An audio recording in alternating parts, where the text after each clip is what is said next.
పహల్గాం ఉగ్రదాడిపై కీలక సమాచారం సేకరించాయి నిఘా వర్గాలు, కేంద్ర ఏజెన్సీలు. దాడి మొత్తం పాకిస్తాన్ నుంచే ఆపరేట్ చేసినట్టుగా గుర్తించాయి. లష్కర్-ఏ-తైబా టాప్ కమాండర్ సైఫుల్లా సాజిద్ ఆదేశాలతో లోకల్ టెర్రరిస్ట్ల సహకారంతో ఈ దాడికి తెగబడినట్టు అనుమానిస్తున్నారు.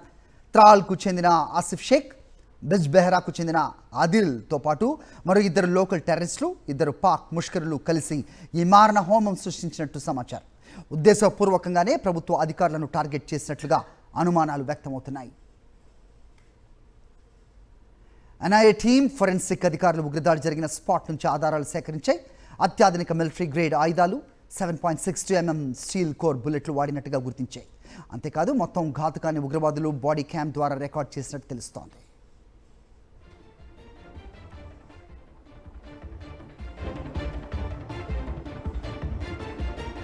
టోటల్ ఎపిసోడ్పై అప్డేట్స్ మా కరెస్పాండెంట్ వెంకటేష్ తాజా సమాచారం ఇస్తారు.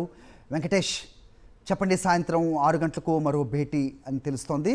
సో ఏంటి మీ దగ్గర ఇన్పుట్స్? 6 గంటలకు భద్రతా వ్యవహారాల కేబినెట్ కమిటీ సమావేశం కాబోతుంది. ఇప్పటికే క్షేత్రస్థాయిలో కేంద్ర హోంమంత్రి అమిత్ షా పర్యటిస్తున్నారు. ఘటన జరిగిన పహల్గామ్ను సందర్శించారు. అలాగే ప్రస్తుతం బాధితులు, విక్టిమ్స్ ఎవరైతే ఉన్నారో వారు అంతా అనంతనాగ్ ఆసుపత్రిలో ఉన్నారు. సో వారిని కూడా పరామర్శిస్తున్నారు.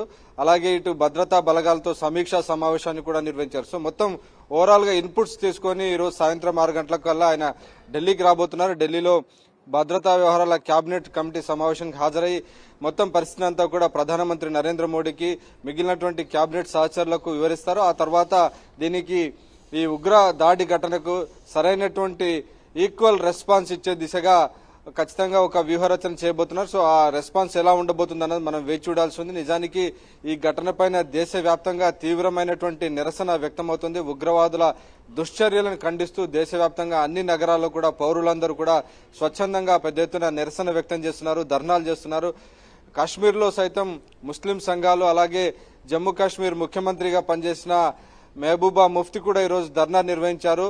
అక్కడ హిందూ ముస్లింల మధ్య ఘర్షణ సృష్టించే విధంగానే ఉగ్రవాదులు కావాలనే మతపరమైనటువంటి వేరియేషన్స్ తో వారిపైన దాడి చేశారనేటువంటి ఒక వాదన తెరపైకి తీసుకొచ్చారు. సో ఆ నేపథ్యంలోనే అలాగే ఇటు టూరిస్టులను లక్ష్యం చేసుకోవడం వెనకాల టూరిజాన్ని దెబ్బతీసే విధంగా కశ్మీర్ కు ప్రధానమైనటువంటి ఆదాయ వనరు టూరిజం. సో దానిపైన దెబ్బ కొట్టడం ద్వారా ప్రజలను మళ్లీ పేదరికంలోకి, ఒక డెస్పరేట్ సిచ్యువేషన్ లోకి నెట్టివేయడం ద్వారా తిరిగి వారిని ఉగ్ర మార్గంలోకి తోసే విధంగా పాకిస్తాన్ ఇలాంటి దుశ్చర్యలకు పాల్పడిందనేటువంటిది ప్రధానంగా వినిపిస్తున్నటువంటి వాదన. ఆ నేపథ్యంలోనే స్థానికులైనటువంటి ముస్లిం వ్యాపారులతో కలిసి, అక్కడ ఉన్నటువంటి ముస్లిం సంఘాలతో కలిసి మాజీ ముఖ్యమంత్రి మెహబూబా ముఫ్తీ కూడా ధర్నా నిర్వహించినటువంటి పరిస్థితి మనం చూసాం. సో ఎప్పుడు కూడా ఉగ్రవాదులకు వ్యతిరేకంగా, పాకిస్తాన్ ప్రేరేపిత ఉగ్రవాదులకు వ్యతిరేకంగా కాశ్మీర్ లో ఏకంగా ముస్లింలే ధర్నాలు జరిగినటువంటి ఘటనలు మనం చూడలేదు. ఇప్పుడు ఏకంగా బంద్ జరిగింది. అలాగే ముస్లింలు, వ్యాపారులందరూ కూడా ధర్నాలు నిర్వహిస్తున్నారు. సో క్లియర్ గా కనిపిస్తుంది ఇది విదేశీ శక్తుల ప్రమేయం, అలాగే పాకిస్తాన్ ప్రమేయం కారణంగానే ఈ ఘటన జరిగిందనే క్లియర్ గా మనకు కనబడుతుంది.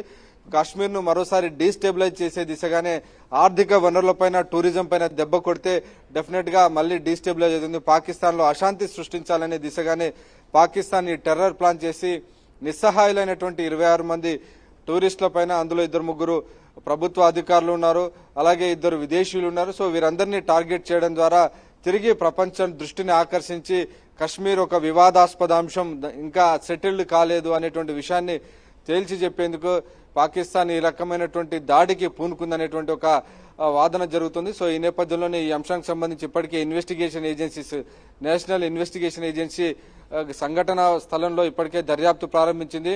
పాకిస్తాన్ కు సంబంధించినటువంటి ఆయుధాలకు సంబంధించినటువంటి కొంత సమాచారం లభించింది. స్థానిక ఉగ్రవాదులతో కలిసి పాకిస్తాన్ ప్రేరేపిత లష్కర్-ఈ-తోయిబా ఉగ్రవాదులు కలిసి ఈ ఘాతుకానికి పాల్పడ్డారని ఇప్పటికే ఇంటెలిజెన్స్ సమాచారం కూడా సేకరించారు. సో దర్యాప్తులో కూడా ఇవే అంశాలు బయటకు వస్తున్నాయి. వారికి సంబంధించినటువంటి ఫోటోలు కూడా బయటపడ్డాయి.